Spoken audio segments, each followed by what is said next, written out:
आज के वीडियो में हम डिस्कस कर रहे हैं meaning and scope of supply in GST.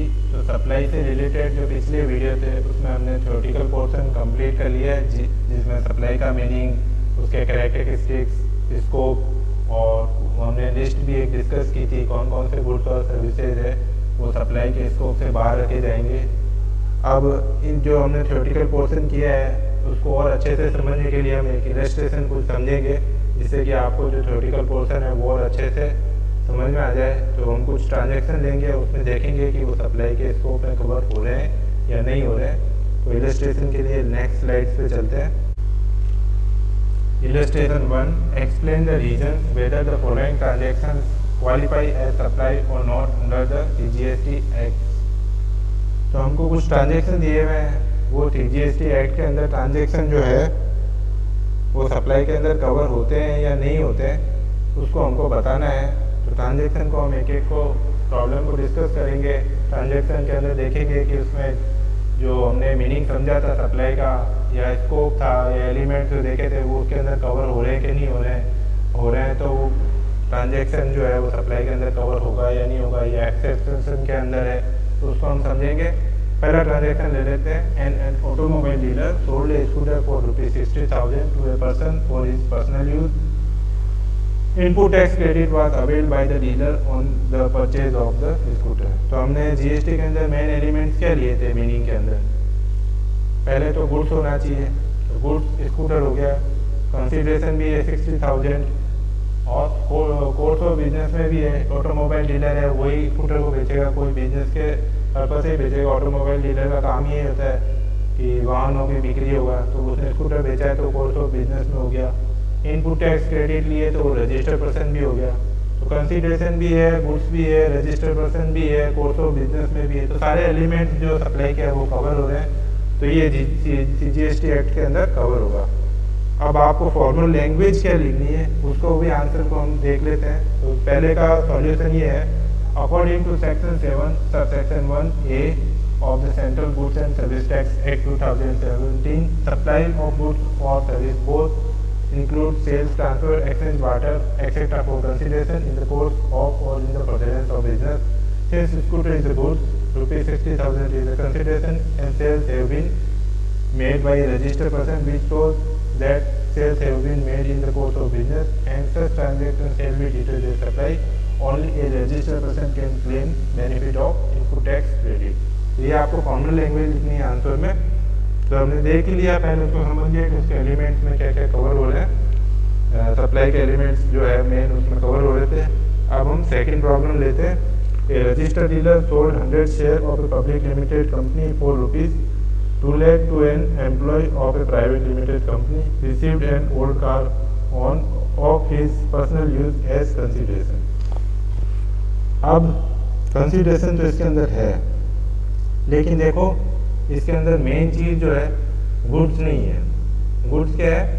Cell क्या कर रहा है वो मेन चीज़ जो सेल कर रहा है। कंसिडरेशन तो है कि भाई उसके बदले में एक पुरानी कार ले रहा है, लेकिन गुड्स है या नहीं है जो वो सेल कर रहा है? सेल क्या कर रहा है? सिक्योरिटीज। सेल्स किसमें काउंट होते हैं? सिक्योरिटीज। जो हमने गुड्स की डेफिनेशन समझी थी उसके अंदर हमने मनी और सिक्योरिटीज को गुड्स की डेफिनेशन से बाहर रखा था, और जब सर्विस का मीनिंग समझा था उसके अंदर मनी और गुड्स और सिक्योरिटीज को बाहर रखा था सर्विस की डेफिनेशन। तो मीनिंग्स में गुड्स और सर्विस दोनों की मीनिंग्स में शेयर्स काउंट नहीं होता।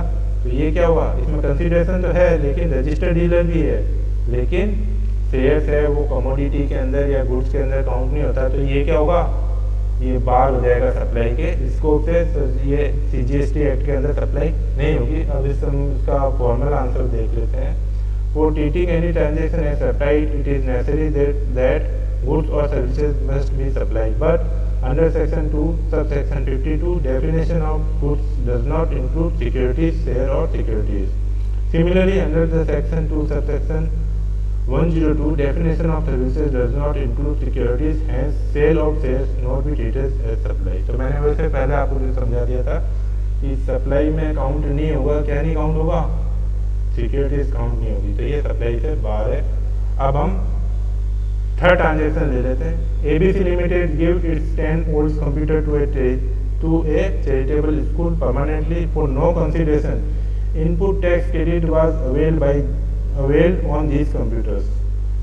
अब मैंने आपको बार बार ये एग्जांपल लिया था, चैरिटेबल पर्पस से अगर कुछ दे दे, कंसीडरेशन नहीं ले, कंसीडरेशन भी नॉर्मली होना चाहिए, कंसीडरेशन नॉर्मली होना चाहिए, हमने इस बात को काफ़ी बार डिस्कस किया। तो ये चैरिटेबल पर्पस से दे दिया, कंसीडरेशन लिया नहीं है, तो यहाँ तक जो लाइन है नो कंसीडरेशन, तो देख के लगता है कि ये बिना कंसीडरेशन के दिया है, तो चैरिटेबल पर्पस से दिया है, तो इस पर जीएसटी नहीं लगेगा, ये सीजीएसटी के अंदर जो सप्लाई का स्कोप है उसके अंदर कवर नहीं हो रहा है। लेकिन जो लास्ट लाइन लिखी है, input tax credit was avail on this computers, तो इनपुट टैक्स क्रेडिट जब अवेल कर लेता है तो क्या होगा, उसने बेनिफिट ले लिया है, ये चैरिटेबल पर्पस से नहीं रहा।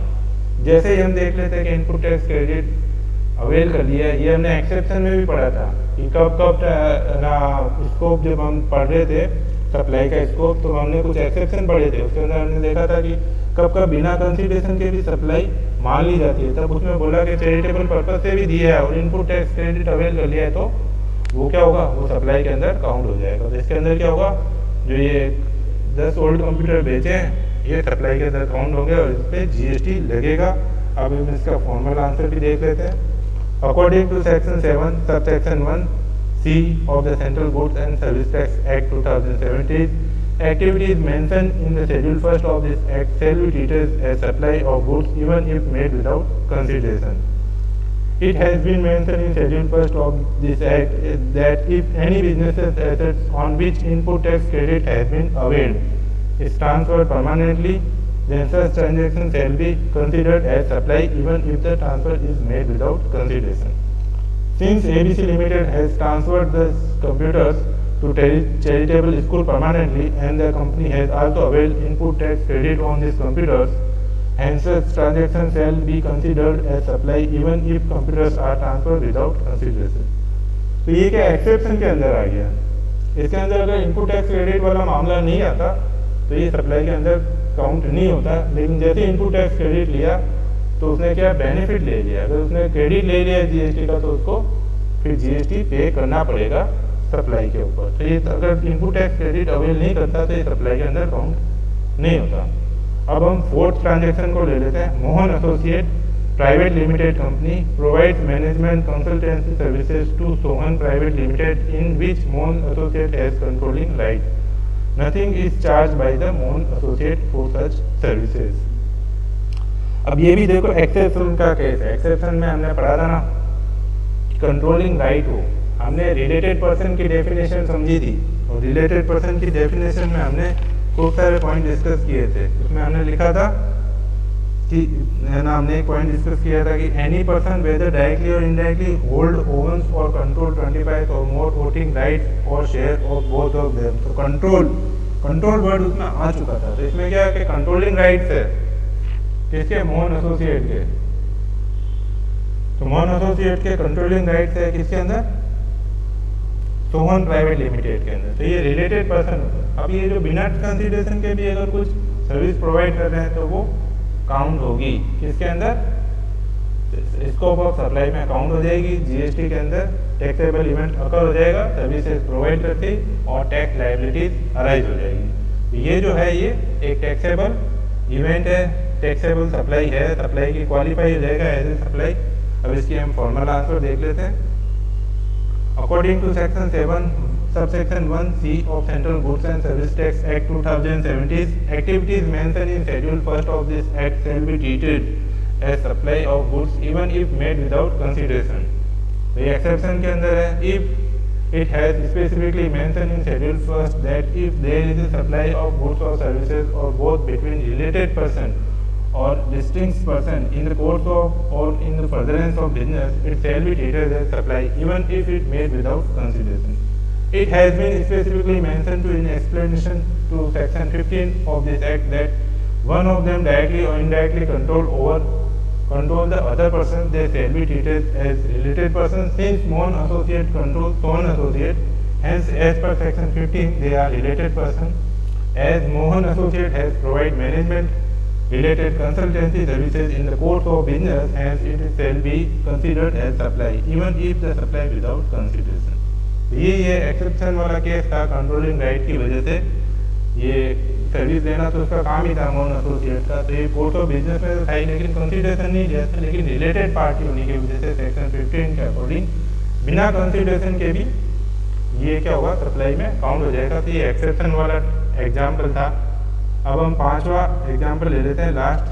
XYZ motor limited engage Birla car limited as an agent to sell car on its behalf. For this purpose, XYZ Motors supplied 100 cars to Birla Car Limited at his showroom located at Rohtak in Haryana.